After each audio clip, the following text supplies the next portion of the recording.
करता दुःख हरता वार्ता विघ्नाची नुरवी पूर्वी प्रेम कृपा जयाची सर्वांगी सुंदर होती सिंदुराची कंठी झळके माळ मुक्ता फळांची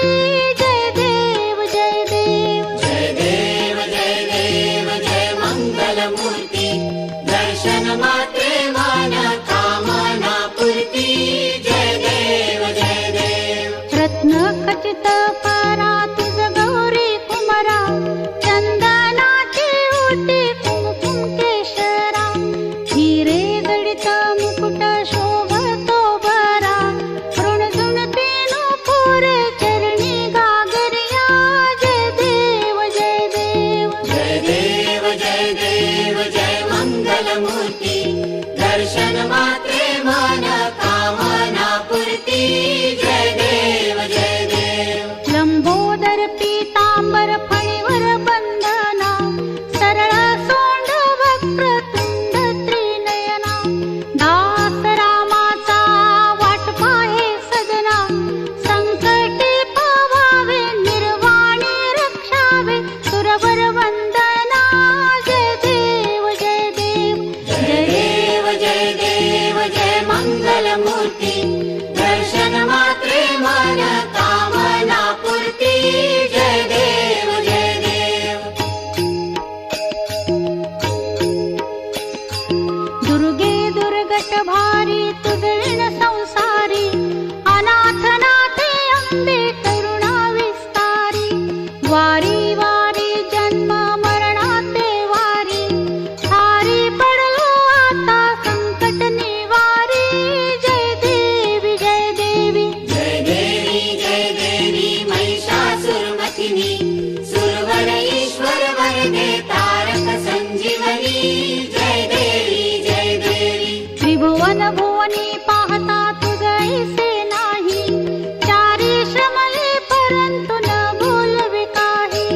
साही विवाद करता पडलो प्रवाही ते तू भक्ता लागी पावस लवलाही जय देवी जय देवी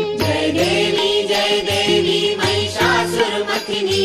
सुरवर ईश्वर वरदे तारक संजीवनी जय देवी प्रसन्न वदने प्रसन्न होसी निज दासा क्लेशापासून सोडवी तोरी भवपाशा अंबे तुझ वाचून कोण पुरविल आशा नरहरी तल्लीन झाला पद पंकज लेशा जय देवी जय देवी जय देवी महिषासुरमथिनी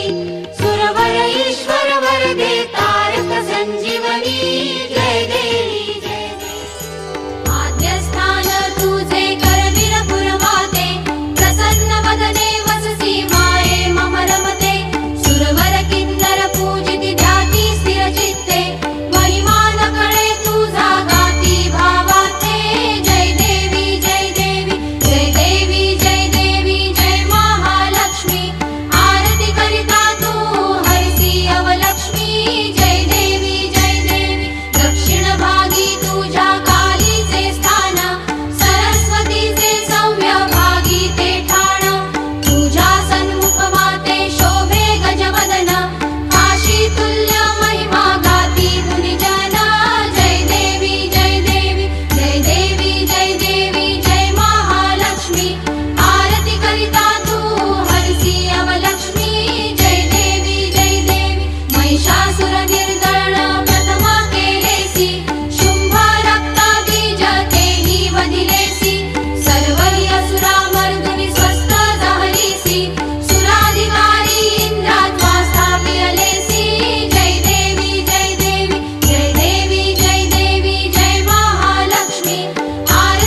घालीन लोटांगण वंदीन चरण डोळ्यांनी पाहिन रूप तुझे प्रेमे अलिंगिन आनंदे पूजिन भावे ओवाळीन म्हणे नामा त्वमेव माता च पिता त्वमेव त्वमेव बंधुश्च सखा त्वमेव त्वमेव विद्या द्रविणं त्वमेव त्वमेव सर्वं मम देव देव कायेन वाचा मनसेन्द्रियैर्वा बुद्ध्यात्मना वा प्रकृति स्वभावात् करोमि यद्यत् सकलं परस्मै नारायणायेति समर्पयामि अच्युतं केशवं रामनारायणं कृष्णदामोदरं वासुदेवं हरिं श्रीधरं माधवं गोपिकावल्लभं जानकीनायकं रामचन्द्रं भजे हरे राम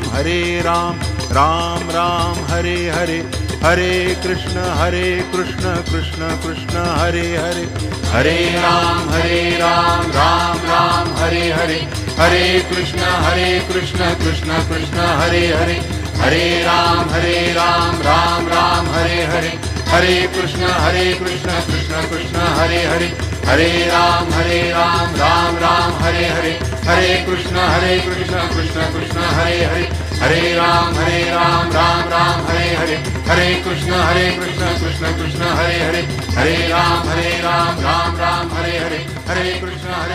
कृष्ण कृष्ण हरे हरे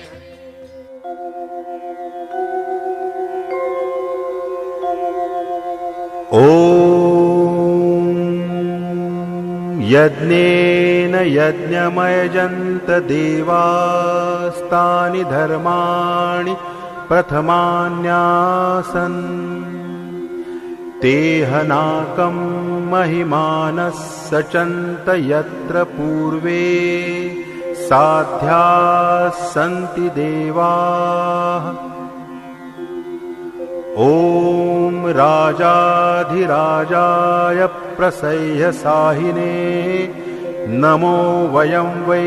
श्रवणाय कुर्महे समे कामान् कामकामाय मह्यं कामेश्वरो वै श्रवणो ददातु कुबेराय वै श्रवणाय महाराजाय नमः ॐ स्वस्ति साम्राज्यं भोज्यं स्वराज्यं वैराज्यं पारमेष्ठ्यं राज्यं महाराज्यमाधिपत्यमयं समन्तपर्यायी स्यात् सार्वभौमः सार्वायुष आन्तादापरार्धात् पृथिव्यै समुद्रपर्यन्ताय एकराळिति तदप्येष श्लोकोऽभिगितो मरुतः परिवेष्टारो मरुतस्य वसनगृहे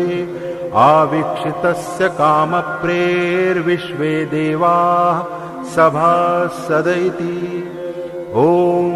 एकदन्ताय विद्महे वक्रतुण्डाय धीमहि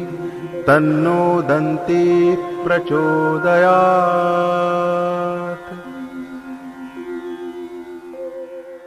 ओम नमस्ते गणपतये त्वमेव प्रत्यक्षं तत्त्वमसि त्वमेव केवलं कर्तासि त्वमेव केवलं धर्तासि त्वमेव केवलं हर्तासि त्वमेव सर्वं कल्पितं ब्रह्मासि त्वं साक्षादात्मासि नित्यं हृतं वच्मि सत्यं वच्मि अवत्वं माम् अववक्तारम् अवश्रोतारम् अवधातारम् अवधातारम् अवानुजानमवशिष्यम् अवपश्चात्तात् अवपुरस्तात् अवोत्तरात्तात् अवदक्षिणात्तात् अवचोर्ध्वात्तात् अवाधरात्तात् सर्वतो मां पाहि पाहि समन्तात् त्वं वाङ्मयस्त्वं जन्मयः त्वमानन्दमस्त्वं ब्रह्ममयः त्वं सच्चिदानन्दाद्वितीयोऽसि त्वं प्रत्यक्षं ब्रह्मासि त्वं ज्ञानमयो विज्ञानमयोऽसि सर्वं जगदिदं त्वत्तो जायते सर्वं जगदिदं त्वत्तस्तिष्ठति सर्वं जगदिदं त्वयि लयमेष्यति सर्वं जगदिदं त्वयि प्रत्येति त्वं भूमिरापो नलो निलो नभः त्वं चत्वारि वाक्पदानि त्वं गुणत्रयातीतः त्वं देहत्रयातीतः त्वं कालत्रयातीतः त्वं मूलाधारस्थितोऽसि नित्यं त्वं शक्तित्रयात्मकः त्वां योगिनो ध्यायन्ति नित्यं त्वं ब्रह्मा त्वं विष्णुस्त्वं रुद्रस्त्वम् इन्द्रस्त्वम् अग्निस्त्वं वायुस्त्वं सूर्यस्त्वं चन्द्रमास्त्वं ब्रह्मभूर्भुवस्वरों गणादिं पूर्वमुच्चार्य वर्णादिं तदनन्तरम् अनुस्वारः परतरः अर्धेन्दुलसितं तारेण रुद्धम् एतत्तव मनस्वरूपं गकारः पूर्वरूपम् अकारो मध्यमरूपम् अनुस्वारश्चान्त्यरूपं बिन्दुरुत्तररूपं नादस्सन्धानं संहितासन्धिः सैषा गणेशविद्या गणकऋषिः निचरुद्गायत्री छन्दः गणपतिर्देवता ॐ गङ्गणपतये नमः एकदन्ताय विद्महे वक्रतुण्डाय धीमहि तन्नो दन्तिः प्रचोदयात् एकदन्तं चतुर्हस्तं पाशमङ्कुशधारिणं रदं च वरदं हस्तैर्बिभ्राणं मूषकध्वजं रक्तं लम्बोदरं शूर्पकर्णकं रक्तवाससं रक्तगन्धानुरुक्ताङ्गं रक्तपुष्पैः सुपूजितं भक्तानुकम्पिनं देवं जगत्कारणमच्युतम् आविर्भूतं च सृष्ट्यादौ प्रकृतेः पुरुषात् परम् एवं ध्यायति यो नित्यं स योगी योगिनां वरः नमो व्रातपतये नमो गणपतये नमः प्रमथपतये नमस्ते अस्तु लम्बोदराय एकदन्ताय विघ्ननाशिने शिवसुताय श्रीवरदमूर्तये नमः।